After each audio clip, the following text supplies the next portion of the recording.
Bonjour les amis, ici Stan Carré, sophrologue et coach en développement personnel. J'espère que vous allez bien. Dans cette vidéo, je vais vous expliquer ce que vit une personne qui est sous emprise psychologique. Comme ça, d'une part, vous pourrez peut-être vous reconnaître dans ce que je vais exposer, ça pourra vous mettre à la puce à l'oreille pour savoir si vous êtes sous emprise ou pas, et pouvoir creuser la question et donc aller mieux, enfin, trouver la cause de vos problèmes, vous libérer. Ou bien d'une autre part, ça pourra aider les personnes qui ont un proche sous emprise à comprendre ce que vit ce proche pour ne pas trop le brusquer ou pour comprendre ce qui se passe à l'intérieur de lui. Donc dans les deux cas, c'est utile. Moi, je me nomme Stan Carré et je suis coach en développement personnel. J'accompagne des personnes qui sont sous emprise depuis 2007 à se libérer de cette emprise à tous les niveaux, que ce soit la prise de conscience, la prise de décision, la fuite, la reconstruction, la stratégie contre un manipulateur.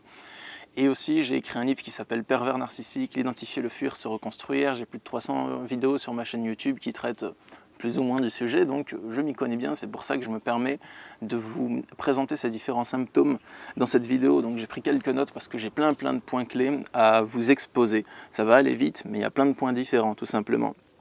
Du coup, une personne qui est sous emprise, c'est une personne qui vit une relation assez particulière avec une autre personne. C'est une personne.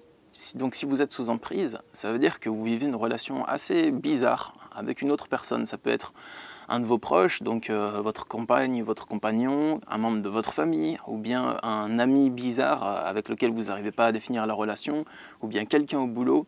Bref, il y a une relation qui n'est pas super saine, qui alterne entre fusion, relation fusionnelle, donc très proche, et dispute, relation déchirante. Vous avez l'impression que la personne, c'est à la fois votre meilleur ami et votre pire ennemi. Cette relation, c'est une relation avec une autre personne, et cette personne, c'est une personne qui a peut-être de l'autorité sur vous, à qui vous obéissez, que ce soit conscient ou inconscient, mais qui a un moyen d'influencer vos actes, vos paroles et vos pensées.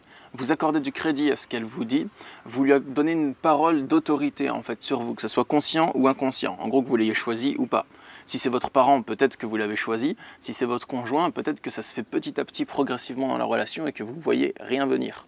Du coup, je vais expliquer d'un point de vue extérieur ce que vit une personne sous emprise et aussi comment elle le vit intérieurement.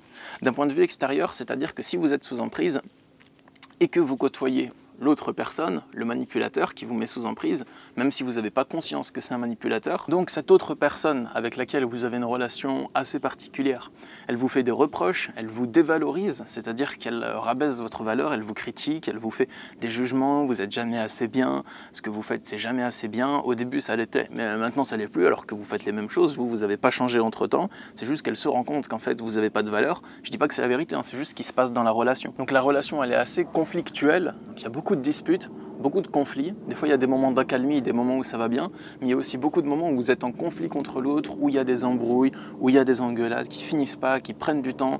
L'autre personne est capable de se mettre en colère contre vous pendant plusieurs jours d'affilée sans démordre. Donc il y a beaucoup de hauts et de bas, et votre bonheur dépend du fait que l'autre personne en question soit en paix ou en conflit avec vous. Si elle est en conflit contre vous, vous n'êtes pas heureux. Vous êtes en stress, vous essayez de faire passer ce conflit, de tout faire pour qu'elle soit plus fâchée, que cette autre personne, il ou elle, que cette autre personne ne soit plus en colère contre vous, et tant qu'il est en conflit contre vous, vous n'êtes pas heureux.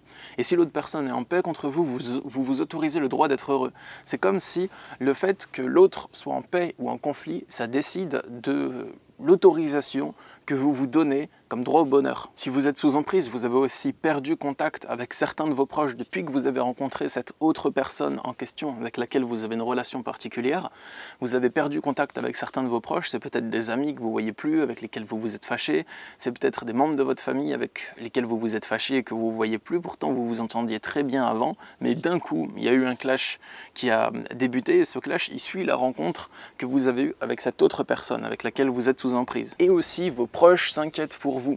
Ils voient que vous n'allez pas bien, ils voient que vous ne vous ressemblez plus, que vous avez l'impression d'être l'ombre de vous-même, ils ne vous reconnaissent plus, et du coup ils s'inquiètent pour vous, ils vous posent des questions, des fois ils vous mettent un peu la pression, et ils vous disent « ouais mais sors de là, il faut que tu arrêtes de penser à ça, il faut que tu la quittes, il faut que tu le quittes », et ça vous met juste la pression, et ça vous rend encore plus mal. Mais bon, vos proches ils essayent de bien faire, mais ils s'y prennent pas forcément de la meilleure manière, parce qu'ils ne savent pas précisément ce que vous vivez à l'intérieur de vous. Et parlons-en de ce que vit intérieurement la personne qui subit l'emprise. Donc une personne qui subit une relation d'emprise, c'est une personne qui vit une période assez difficile de sa vie. Une sorte de dépression ou de période émotionnelle qui est vraiment écrasante. Si le mot dépression vous arrête, c'est pas la peine de l'employer, mais c'est une période émotionnelle qui est vraiment très dure. Où dans votre esprit, il y a des pensées obsessionnelles que vous n'arrivez pas à arrêter, qui tournent toujours autour de la même personne, soit autour de la personne avec laquelle vous avez une relation particulière, soit autour de vous-même, vous n'êtes jamais assez bien, vous devez changer ça, vous devez arriver à vous changer, et ainsi de suite. Du coup, je vais lire mon cahier pour vous citer ces points, parce que j'ai beaucoup de points à vous citer que je vais juste énumérer, mais c'est des symptômes que ont les personnes qui vivent une relation d'emprise. Du coup, pour cette vidéo, je vais me permettre de lire mon cahier parce que j'ai plein de symptômes à vous citer que peuvent vivre les personnes qui vivent une relation d'emprise. Donc si vous vous reconnaissez dans ces symptômes, il y a des chances que l'emprise ce soit peut-être une bonne question à creuser pour vous. Alors, une personne qui est sous emprise, elle a le sentiment que personne ne pourra comprendre la relation particulière qu'elle vit avec l'autre personne. L'autre personne qui a un comportement un peu autoritaire, manipulateur, ou même si vous n'avez pas détecté la manipulation, que vous ne la voyez pas comme ça, c'est une personne qui a quand même un comportement autoritaire, qui n'est pas facile à vivre, qui se met souvent en colère, et que vous n'arrivez pas à déloger de sa colère. Donc vous avez le sentiment que personne ne pourra comprendre la relation particulière que vous avez avec cette autre personne. Vous avez aussi une espèce d'interdiction intérieure que vous vous êtes posée, c'est inconscient. C'est comme si vous vous posez intérieurement l'interdiction de parler de la relation que vous avez avec l'autre et de vous en plaindre. Vous avez cette relation difficile, mais pour vous, les problèmes ils viennent de vous, c'est votre faute, c'est à vous de changer, c'est vous qui vous y prenez mal, et en plus, vous savez pas, vous n'osez pas en parler aux autres.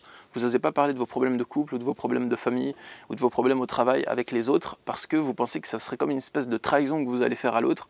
C'est un sentiment, et souvent, c'est même pas au niveau conscient. C'est-à-dire que vous le sentez, vous le faites pas, c'est tout, mais vous n'avez jamais réfléchi à ce sujet. Il y a la peur des réactions de l'autre. Donc vous avez peur de la manière dont l'autre va réagir. Pour vous, vous vous dites peut-être, bah oui, c'est normal, j'ai peur qu'il se mette en colère et tout. Bah non, c'est pas normal que vous ayez peur des réactions de cette autre personne. Rien ne vous oblige à entretenir une relation avec cette personne, c'est vous qui le choisissez. Et si vous vous mettez à avoir peur de ces réactions, ça veut dire que la relation, au départ, c'était surtout de l'amour et du fun peut-être, ou du plaisir, ou de la sympathie, mais petit à petit, ça, c'est remplacé progressivement, pas à pas, par de la peur. Il y a aussi beaucoup de sentiments de culpabilité qui va remplacer peu à peu votre personnalité. Progressivement, vous allez vous sentir de plus en plus coupable dans la relation. Coupable de plein de choses. Coupable de ne pas faire les choses assez bien, coupable de rendre l'autre malheureux, de ne pas vous plier en quatre aussi bien qu'il le faut pour rendre l'autre heureux. En gros, vous allez sentir que vous n'êtes pas forcément une bonne personne parce que vous ne faites pas tout ce qu'il faut pour que la relation se passe bien. C'est quelque chose d'inconscient, mais il est possible que peu à peu, cette culpabilité, elle prenne le dessus sur votre personnalité naturelle, que vous ne vous reconnaissiez plus, et que vous ne viviez pratiquement que par la culpabilité qui se relâche à certains moments lorsque l'autre personne est en accord avec vous. Il y a aussi l'aspect remise en question permanente, doute de soi-même, ne plus trouver sa voie, ne plus savoir qui on est, donc on doute que ce qu'on fait c'est bien ou pas, qu'on devrait le changer, on se remet en permanence en question, est-ce que j'ai bien fait ça, est-ce que c'est vraiment ça que je devrais faire, est-ce que comme ça je m'y prends bien, et on ne trouve plus sa voie. C'est-à-dire que peut-être au niveau professionnel ou au niveau spirituel, on savait un peu qui on était à ce niveau-là, et maintenant, suite à la relation d'emprise, c'est comme si on était progressivement dépersonnalisé.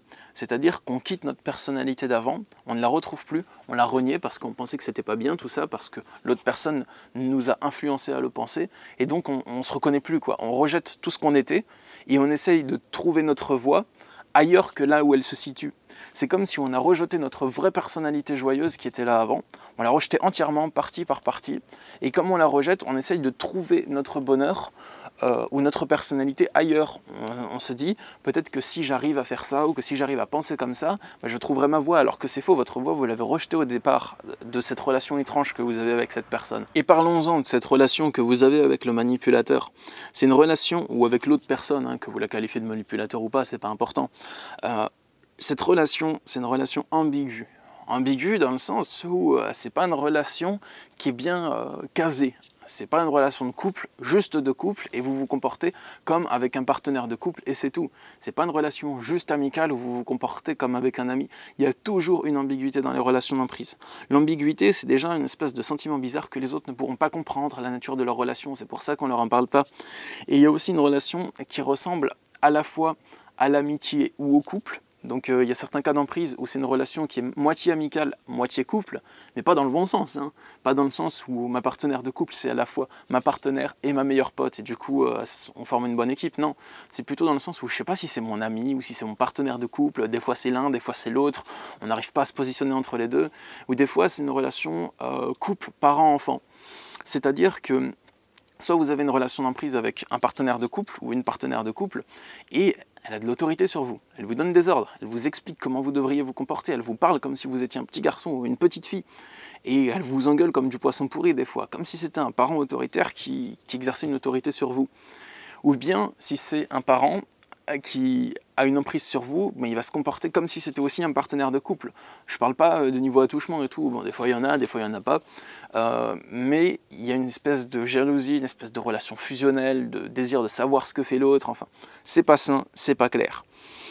Il y a aussi la personne qui vit sous emprise, elle a l'impression de plus se reconnaître par rapport à avant. Par rapport à avant d'avoir rencontré cette personne, elle ne se reconnaît plus, elle a le sentiment d'être devenue un autre, ou l'ombre d'elle-même, ou une piètre version d'elle-même. Elle accorde de l'autorité à l'autre et la considère comme supérieure. Donc si vous vivez sous emprise, il y a des chances que vous accordiez de l'autorité à l'autre personne et que vous la considériez comme étant plus haute, plus grande, supérieure à vous en fait, sur un point de vue spirituel, sur un point de vue humain. Il y a aussi le champ des possibles qui se restreint et vous ne trouvez pas d'issue positive et durable à votre situation. Le champ des possibles qui se restreint, ça veut dire que vous vous sentez bloqué quoi que vous fassiez, vous ne voyez aucun chemin qui mène tout droit vers la libération, vers le sentiment de libération émotionnelle. Et aussi, vous ne trouvez pas d'issue positive à votre situation, donc en gros, quoi que vous fassiez, ça coince. Quoi que vous fassiez, la situation elle bloque. Quoi que vous fassiez, pardon. Il y a l'impression d'être responsable du malheur de l'autre. Donc vous avez l'impression que si l'autre est en colère contre vous, que si l'autre est triste, si l'autre boude, si l'autre vous accuse de quelque chose, c'est de votre faute si l'autre souffre. Mais en même temps, en contraste avec ça, vous ne voyez pas ce que vous pouvez faire pour faire en sorte que l'autre arrête de souffrir. Donc à la fois, vous avez l'impression que c'est entièrement de votre faute si l'autre souffre, mais en même temps, vous êtes complètement impuissant à arrêter l'autre de souffrir. Donc il y a une espèce de bug dans votre cerveau. C'est quoi qui est vrai? Qu'est-ce qui est vrai? Est-ce que ce qui est vrai, c'est que c'est de votre faute si l'autre est malheureux? Dans ce cas, ça voudrait dire que vous pourriez arrêter de le rendre malheureux et que vous pourriez le rendre heureux. Ou bien, vous n'y pouvez rien. Et vous ne savez pas laquelle des deux versions est vraie, et donc vous êtes partagé entre les deux, vous n'arrivez pas à vous positionner. La personne qui est sous emprise vit de violents conflits avec l'autre personne. Les violents conflits, c'est pas forcément de la violence physique, hein. Des fois il y en a, mais ça peut être juste par les mots, même s'il n'y a pas d'insulte. Ça peut être une façon de parler qui est très dure, très sèche, très froide, dénuée de bienveillance. Vous avez envie d'en finir avec cette situation, donc je ne parle pas d'idées noires, hein. Je veux dire vraiment vous avez envie d'en finir, que tous ces problèmes que vous avez intérieurement, ils soient terminés, mais pourtant vous excluez la meilleure chose qui pourrait vous permettre de mettre un terme au problème, c'est-à-dire ne plus être en relation avec la personne en question, dans le sens où si vous n'étiez plus en relation avec cette personne, eh bien il n'y aurait plus de problèmes liés à cette personne, tout simplement. Si vous avez tant de problèmes avec la personne avec laquelle vous êtes sous emprise, c'est peut-être que la cause du problème, c'est l'autre. Peut-être, hein. Je dis ça, à vous de voir. Mais peut-être que si vous avez tellement de problèmes en lien avec une personne, c'est plus simple de se séparer de la personne. Donc la personne qui est sous emprise, elle peut vivre une véritable dépression qui peut aussi entraîner des problèmes physiques, c'est-à-dire de la somatisation. La somatisation, c'est quand vous avez trop de souffrance contenue à l'intérieur, que vous n'arrivez pas à la régler ou à l'exprimer, et du coup elle s'exprime à travers votre corps. Donc vous pouvez avoir des problèmes de diarrhée, des maux d'estomac pour les premiers problèmes. Vous pouvez aussi ne plus avoir d'énergie physique, être tout le temps couché, ne plus avoir de motivation pour rien faire, vous sentir très faible, et après, sur la longueur, donc si l'emprise dure plusieurs années, ça peut entraîner des problèmes physiques un peu plus conséquents, genre du psoriasis ou même des problèmes plus importants. Du coup, si vous avez regardé cette vidéo et que vous vous reconnaissez dans les symptômes de l'emprise et que vous découvrez l'emprise suite à cette vidéo, que vous arrivez enfin à mettre des mots un peu peut-être sur ce que vous vivez, sachez que le plus difficile à faire, c'est premièrement de réaliser qu'on est sous emprise ou qu'on vit une relation de manipulation ou une relation toxique. Lorsqu'on n'a jamais vécu ce type de relation, ça nous tombe dessus comme ça nous arrive alors qu'on n'a rien demandé, la vie elle nous envoie ça, elle nous envoie cette relation qui peu à peu se transforme en relation d'emprise, que ce soit vos parents, que ce soit un partenaire de couple, un ami, un collègue. Et le plus difficile, c'est de réaliser ce qui est en train de se passer, de réaliser que c'est pas normal ce qui est en train de se passer, parce que vous n'avez rien vu venir et ça s'est fait progressivement, et quand vous réalisez que c'est là, c'est déjà là, il s'est déjà passé plusieurs choses. C'est quelque chose qui se fait tellement progressivement que vous réalisez que ça va mal seulement une fois que vous êtes déjà bien enfoncé dedans. Un peu comme la métaphore de la grenouille qu'on mettrait dans une casserole d'eau froide et on met la casserole à bouillir et peu à peu l'eau elle se réchauffe et la grenouille elle remarque pas que l'eau chauffe parce qu'elle s'adapte très bien à la chaleur et au bout d'un moment quand l'eau elle est vraiment trop chaude, la grenouille elle remarque que ça brûle, elle veut sauter mais elle peut plus parce que ses muscles ils sont déjà endormis ou abîmés par cette chaleur. Mais la relation d'emprise c'est un peu ça, mais on peut en sortir. Du coup moi ce que je peux vous conseiller si cette vidéo vous a mis la puce à l'oreille, c'est peut-être, dans un premier temps, de prendre votre temps pour faire des recherches là-dessus, pas prendre de décisions rapides ou autres, essayer de comprendre ce qui vous arrive, d'en comprendre plus sur vous-même et sur l'autre personne que vous côtoyez, mais sur vous-même, hein, c'est le plus important d'abord. Et pour ça, vous pouvez faire plein de choses, chercher des infos sur internet, vous pouvez aussi regarder d'autres vidéos sur ma chaîne YouTube parce que je parle beaucoup de la culpabilité, des émotions, de la relation d'emprise, donc n'hésitez pas à checker les différentes vidéos de ma chaîne pour avoir des informations par rapport à cette relation étrange que vous vivez peut-être ou que vos proches vivent peut-être pour mieux comprendre ça.